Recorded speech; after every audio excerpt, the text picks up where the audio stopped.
Salut les Padawan. Alors aujourd'hui on va monter un double coil, double résistance sur le TFV8 en NI200 pour du contrôle température.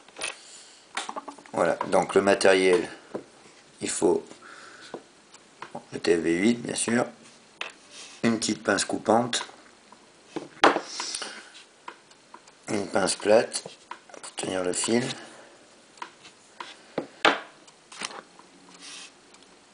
une petite pince en céramique, mais là comme on fait pas chauffer, on fait pas chauffer le coil en contrôle température, enfin on fait pas rougir, donc c'est pas comme pour du micro coil, donc c'est pas obligatoire d'avoir une pince en céramique.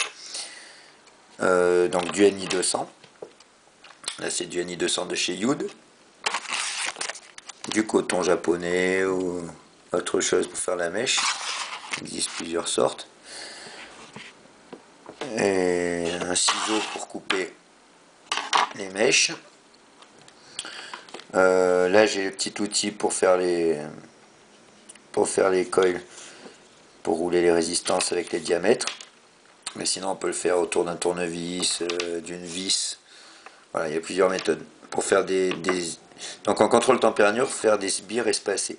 Faire des sbires espacés, on peut le faire autour d'une vis.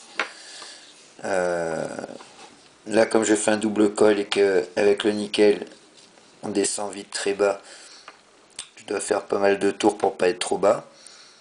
Donc j'ai déjà regardé sur un petit calculateur de coil, de résistance. Il faudrait que je fasse sur un diamètre de 3,5 ou de 4 même, pour pas avoir à faire 20 tours. Donc on va essayer de voir ce qui rentre sur le plateau du TFV8. Donc c'est un plateau RBA. Alors on va le dévisser tout de suite. Donc, voilà.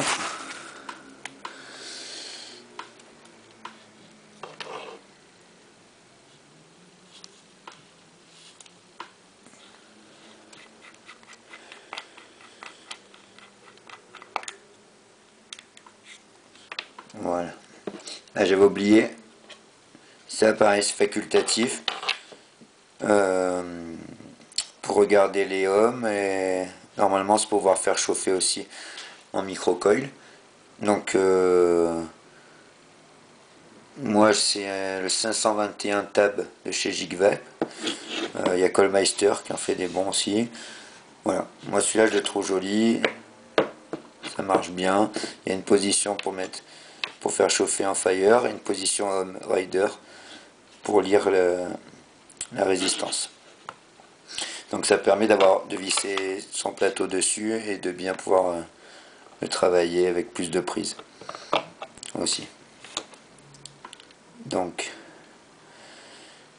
alors hop, on prend du voilà. Donc là mes résistances, je les ai bien utilisées. C'était les résistances aliens qui étaient fournies avec le TFV8. Elles marchent super bien. Donc on va démonter ça.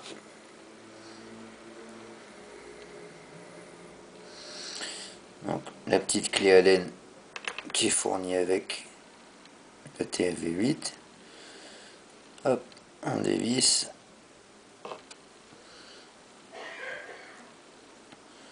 De l'autre côté.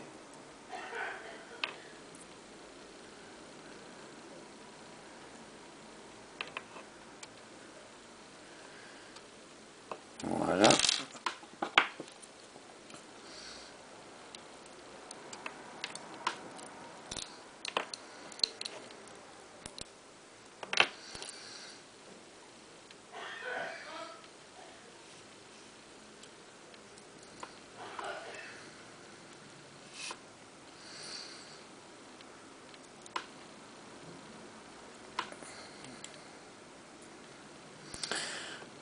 Le coton était bien.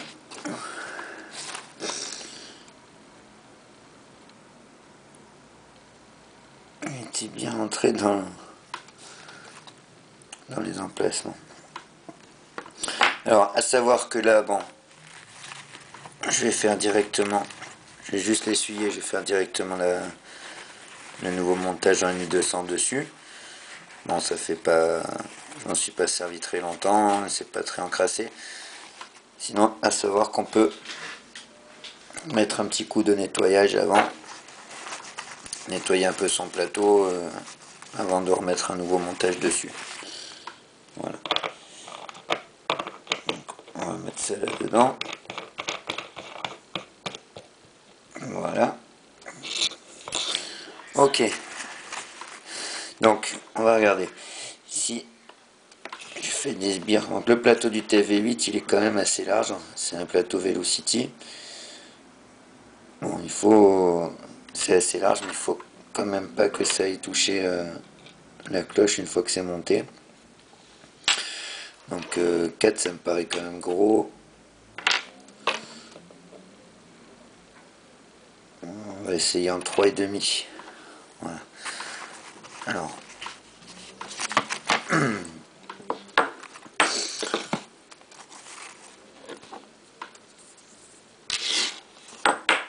On va faire du 3,5 en faisant quand même pas mal de tours.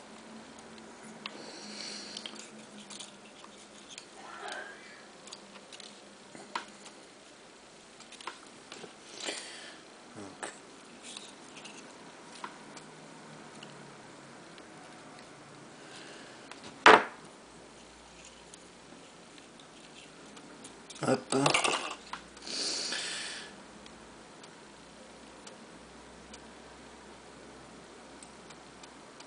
Donc, on met le fil dans la petite fente et on compte 1, 2, 3, 4, 5,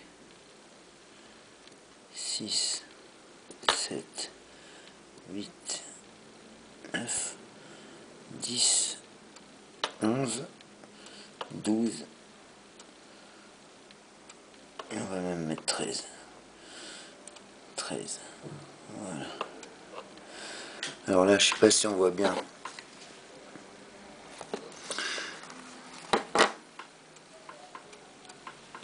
Je sais pas si on voit bien. Pas terrible.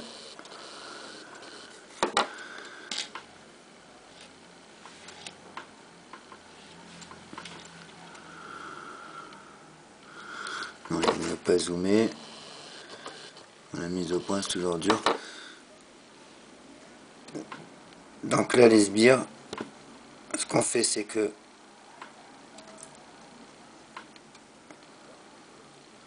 on vient resserrer. On vient resserrer ces sbires comme ça, les unes sur les autres. Et ensuite, avec l'effet ressort, et ben, on a les sbires espacés. Voilà. On voit mal, hein. Voilà. On a un petit ressort avec des sbires espacés.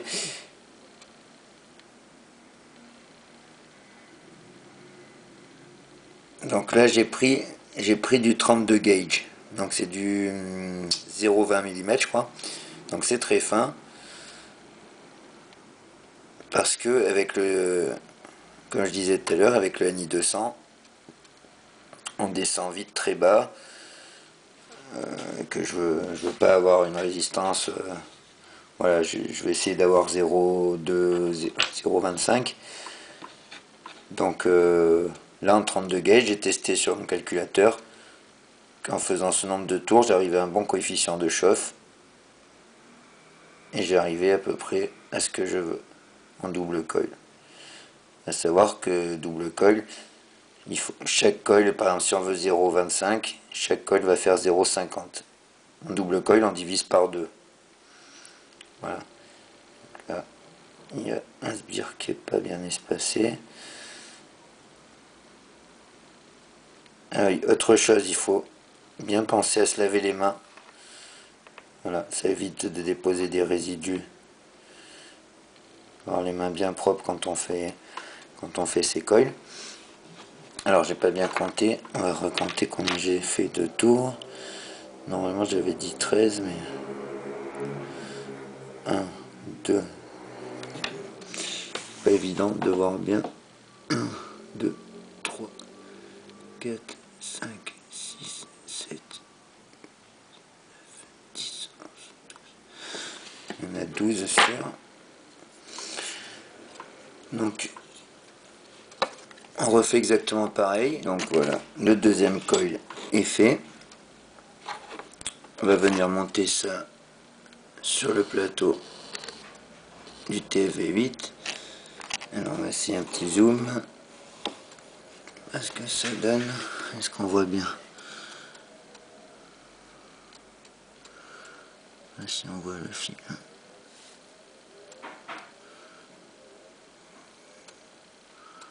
Le fil, on a du mal à le voir. Et donc, on vient mettre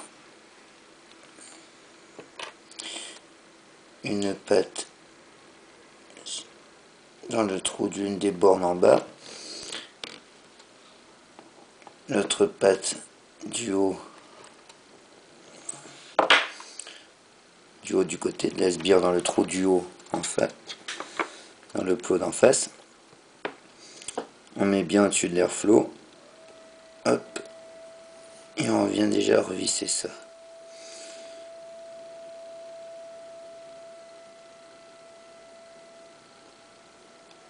Alors, ce qui est bien avec ce plateau Velocity, contrairement à celui du TFV4, c'est que chaque fil est dans un trou différent. Ça permet de bien pouvoir resserrer le fil individuellement. Et là en plus avec le nickel, le Ni200 qui est vraiment fragile, faire gaffe de ne pas venir couper le fil avec la vis. Donc il faut bien le serrer, surtout en contrôle température. Après avec du fil en Ni200 très fin, il faut que ce soit bien serré sans couper le fil évidemment. Donc c'est un juste milieu entre les deux.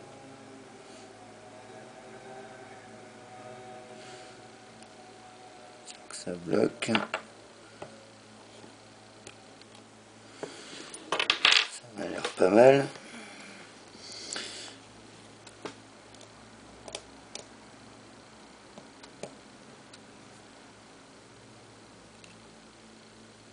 Là voilà, je disais, il est venu se couper. Alors, est-ce qu'il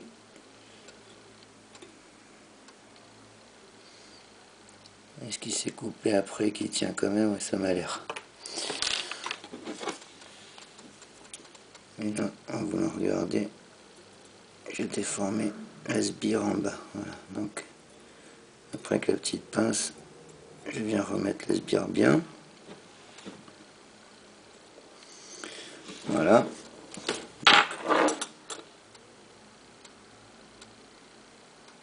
Et là, il est légèrement à l'intérieur.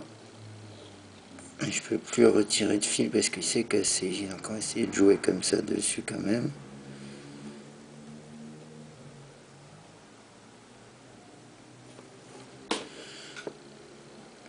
Il est bien sur l'airflow.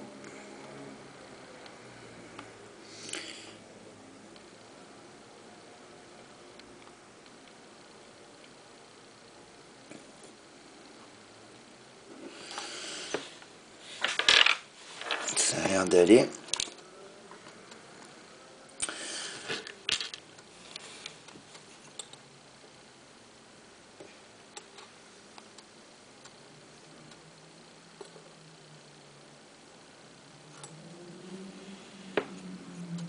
Hop.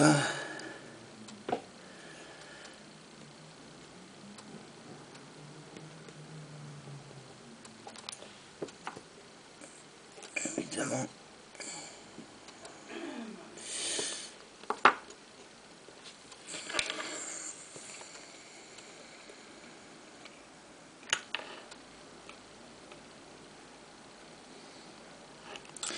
tellement petit.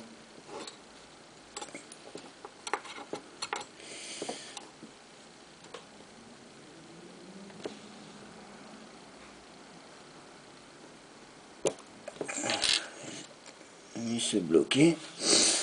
Voilà. Donc on va venir couper.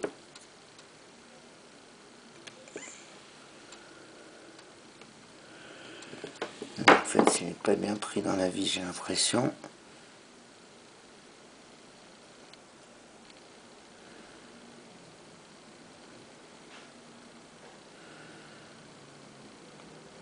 Oui.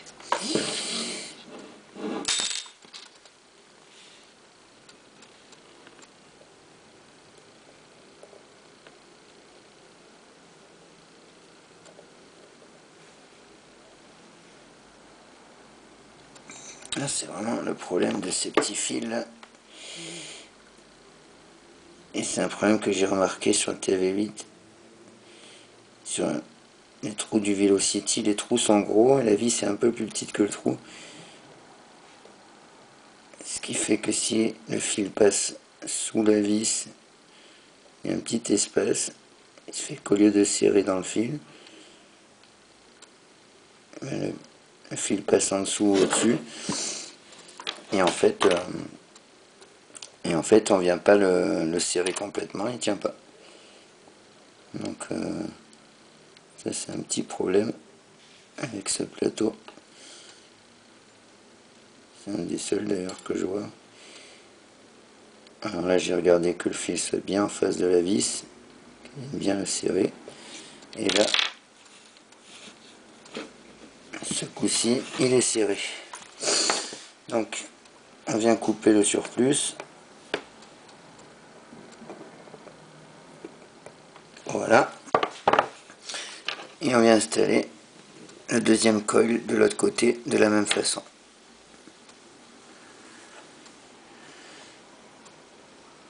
Hop. Donc je vous passe là. Donc là, ça m'a l'air plutôt pas mal. Voilà.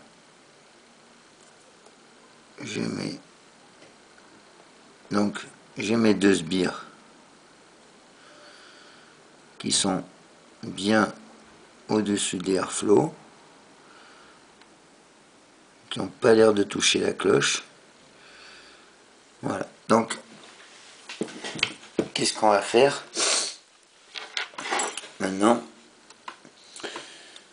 Donc, c'est du contrôle température, donc on peut pas envoyer la sauce et faire chauffer. Déjà, on va regarder la résistance. Donc là, j'ai 0,31. C'est bien, c'est ce que je voulais. Ok. Celui-ci m'a l'air un petit peu proche de la cloche, de ce côté-là. Un petit peu la rapprocher. Voilà, 0,31, ça m'a l'air sympa. Ce qu'on va faire, on va mettre ça sur la box.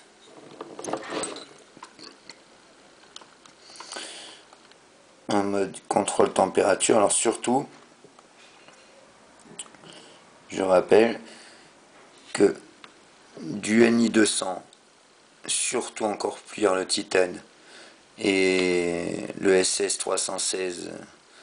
Bon, le SS316 on peut l'utiliser en mode wattage ou en mode contrôle température, donc c'est différent. Et pour le NI200 et surtout pour le titane, parce que là c'est carrément dangereux, à n'utiliser que en contrôle température, donc ne pas faire rougir le coil. Donc je le mets, il faut une box compatible contrôle température pour le nickel, donc je le mets sur la position de contrôle température nickel. Voilà. Là, je vais le mettre dessus. J'ai mis 210 degrés. Et comme ça, on va pouvoir faire chauffer pour enlever un peu les impuretés et tout ça, sans le faire rougir. Et voir s'il n'y a pas de problème. Si tout fonctionne. Donc, la box, elle me lit 0,29. Voilà. Là, j'appuie. Voilà, on voit qu'il y a un peu de fumée. Alors, Là, en même temps, en contrôle, il ne doit pas y avoir de point rouge.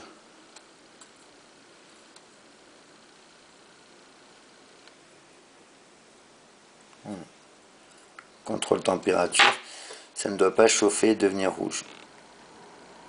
Si ça devient rouge, là on peut rester appuyé. Dès que ça atteint 210 degrés, ça arrête de chauffer de toute façon.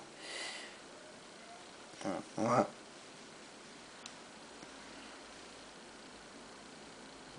Si on voyait des points rouges quelque part, ben, il faut recommencer. On jette la résistance, on en refait une. C'est qu'il y a quelque chose qui ne va pas. Voilà, donc là c'est bon, tout fonctionne. Là, on est un peu chauffé. Là, elle me dit 0,26. C'est normal vu que justement quand elle chauffe, la résistance change. C'est justement le propre du fil pour le contrôle température. Donc tout va bien. On va démonter. On va remettre ça sur notre base, sur notre mètre.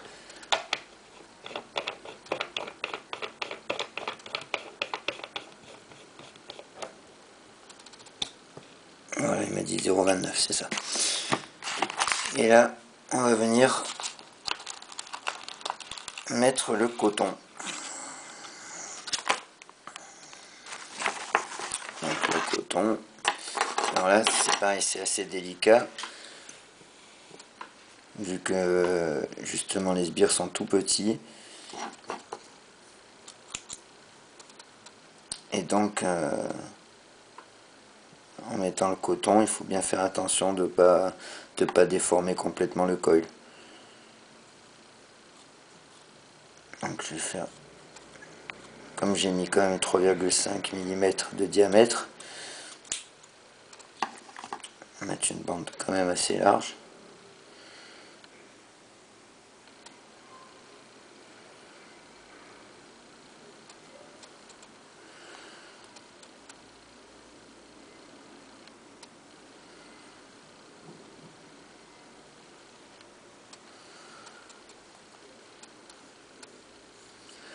Voici, on peut faire deux longueurs avec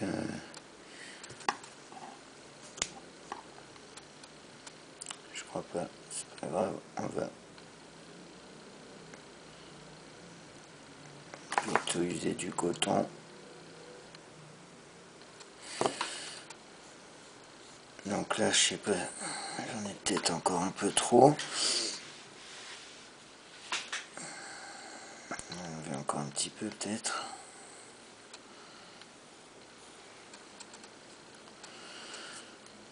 Voilà.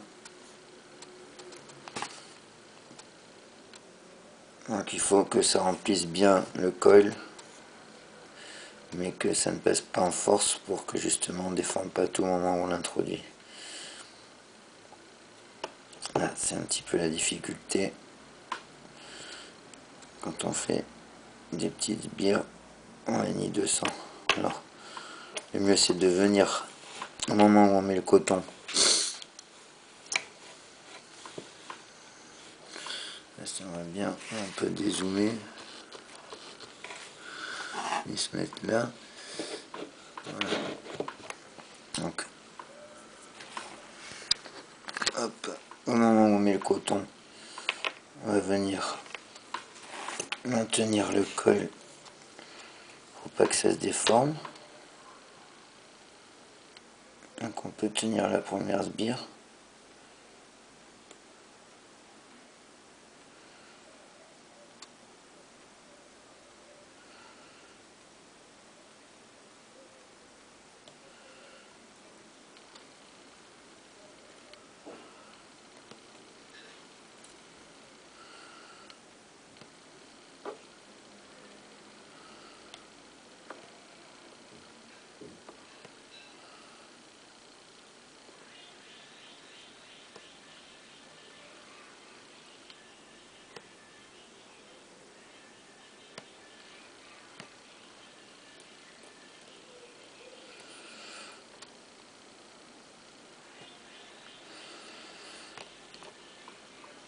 Voilà.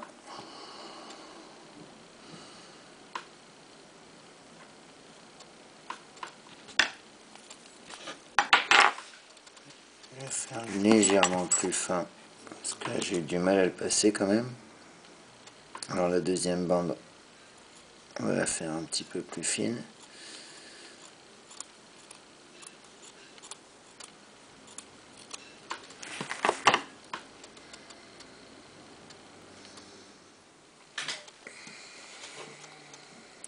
Voilà, donc on va mettre l'autre coton.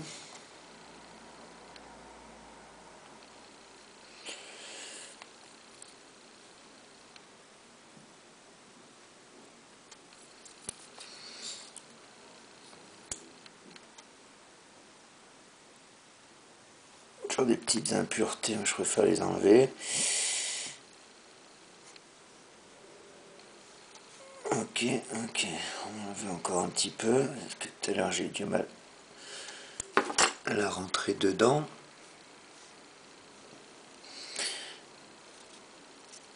Et là, on va essayer de rentrer ça.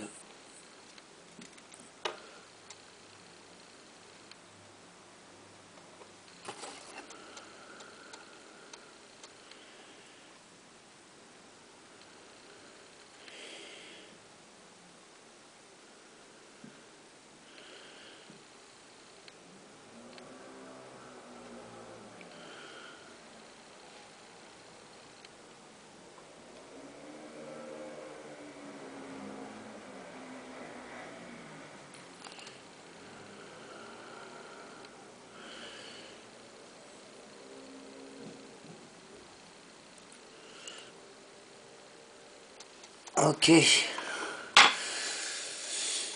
Donc, voilà.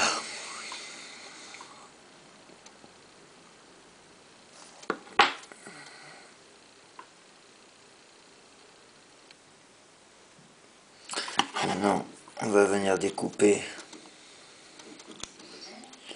la bonne longueur. Donc, il faut que ça aille là comme ça. Hop. Donc là, il faut qu'ils arrivent à remplir l'airflow ici. Donc, à peu près comme ceci. Hop. Et à peu près comme ceci. Avant de découper l'autre côté, on va regarder ce que ça donne. Alors à savoir que sur le TFV8, on a quand même pas mal d'espace pour le coton. Ça dépend des atomiseurs, des drippers. Donc c'est important de couper la bonne quantité de coton pour que le coton soit pas tout serré et du coup boive mal le jus, ou alors au contraire qu'il n'aille pas jusqu'au bout. Donc là ça me paraît bien comme ça. Tac. De l'autre côté, peut-être encore un peu long là. On en fait encore un petit peu.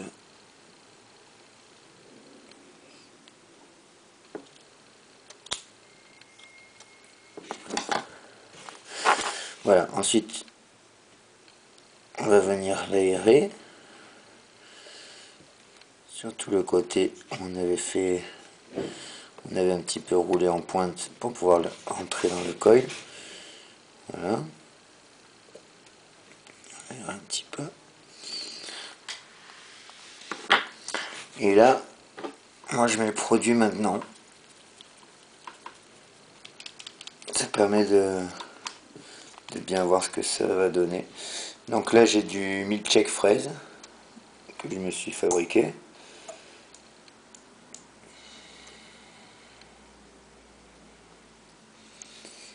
Qui est pas mal du tout.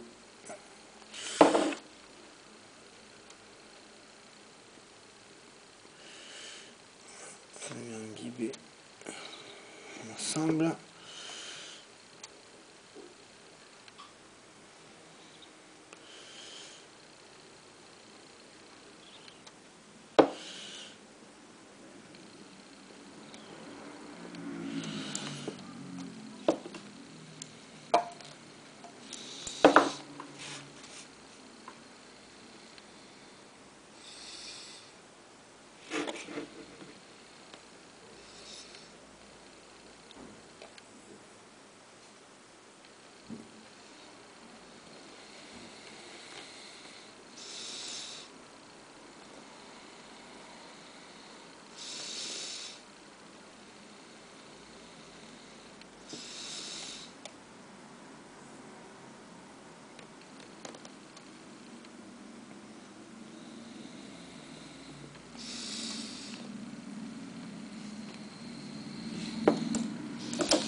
Donc là, il y a les emplacements pour le coton.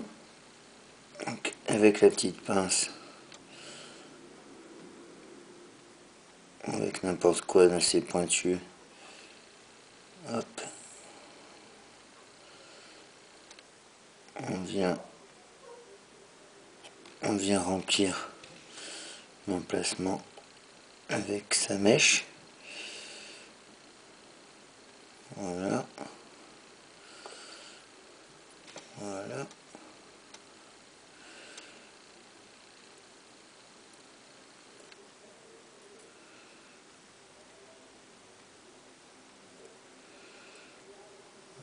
Le problème de ce fil, comme je disais tout à l'heure, c'est qu'il est très fragile. Donc voilà, dès qu'on travaille quelque chose, on a tendance à le bouger. Voilà. Alors, là, lorsqu'on remplit les arrivées de jus comme ça avec le coton,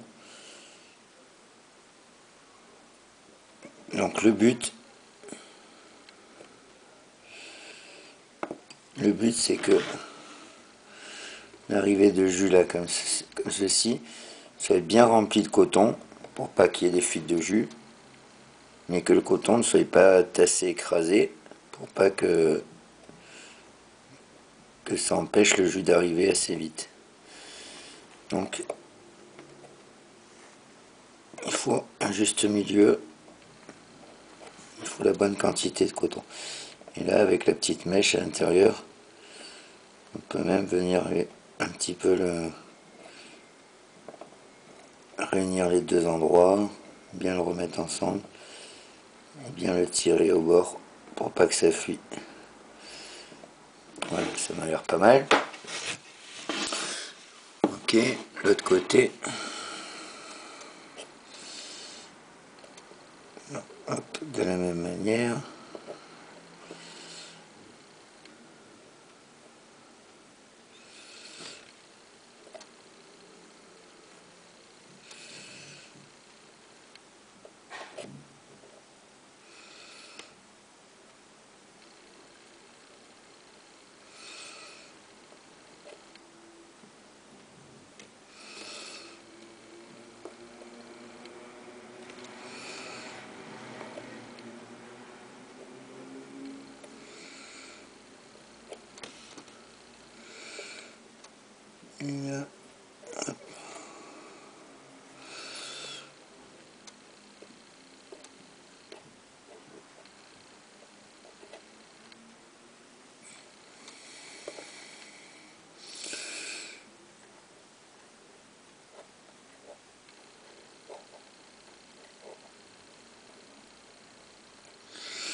Voilà.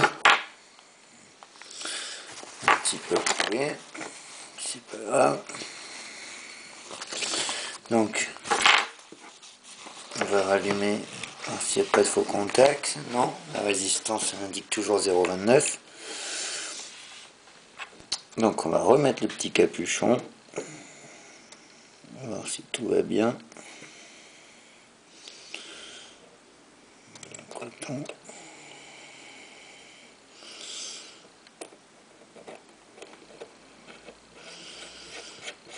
Voilà. On vient remettre la petite cloche autour de la résistance. On refait un petit test. 0,29, c'est bon. Donc ça veut dire qu'apparemment ça ne touche pas. Donc la résistance à proprement dit est finie. Voilà. On va ranger l'ohmmètre. Maintenant, on vient monter ça sur son TFV8.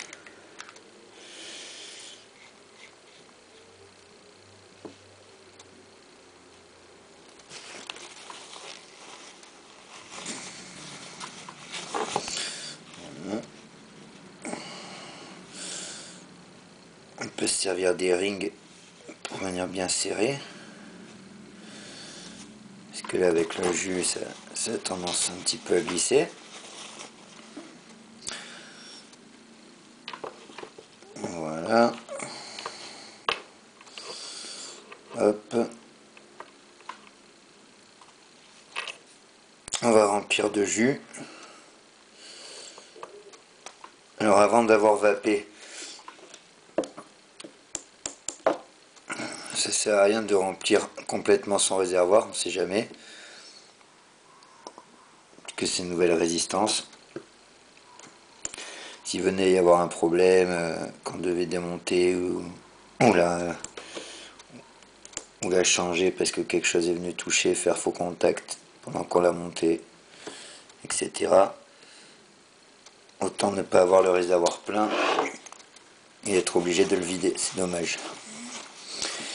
Donc on vient remplir juste suffisamment de jus. On vient fermer les airflows à la limite pour aspirer un peu avec les airflows fermés afin de bien faire remonter le jus.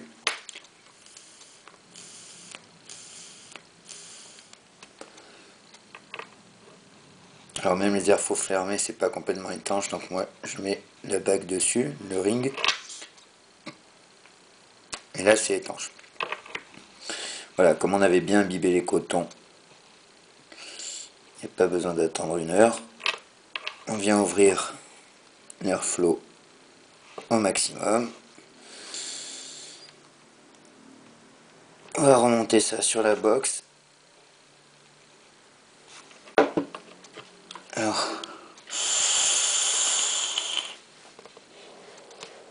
entre temps, j'avais mis mon combo RDTA en mode wattage. Donc, pas oublier de remettre sur mode contrôle température nickel. Voilà.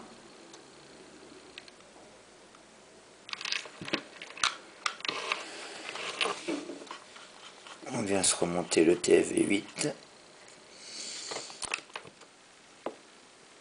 Alors, voilà, je vais régler la puissance, parce qu'en mode contrôle température, on peut quand même régler la puissance. C'est les watts où va commencer à chauffer la box, et ensuite, par rapport à la température, ça va descendre. Donc si on met 80, ça va commencer à envoyer à 80. Donc c'est pour avoir une attaque plus ou moins agressive, plus ou moins forte selon la résistance qu'on a. Là je mets 65,5, ça me paraît pas mal pour une résistance à 0,30, 220 degrés. Voilà, et on va tester ça.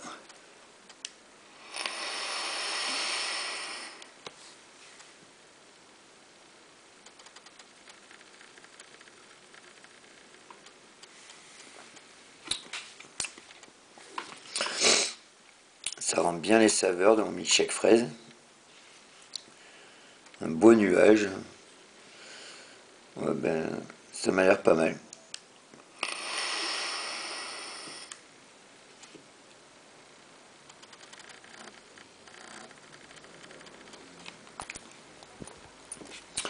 Voilà les padawans. J'espère que cette vidéo vous sera utile pour vous monter une petite résistance en dual coil, donc avec du NI200 pour contrôle température, du NI200 de 32 gauge, 0,20 mm, avec 13 tours. Voilà, sur le plateau RBA du TFV8. Voilà, n'oubliez pas de liker, partager et vous abonner à la chaîne. Et je vous dis à bientôt. Bonne vape les padawans.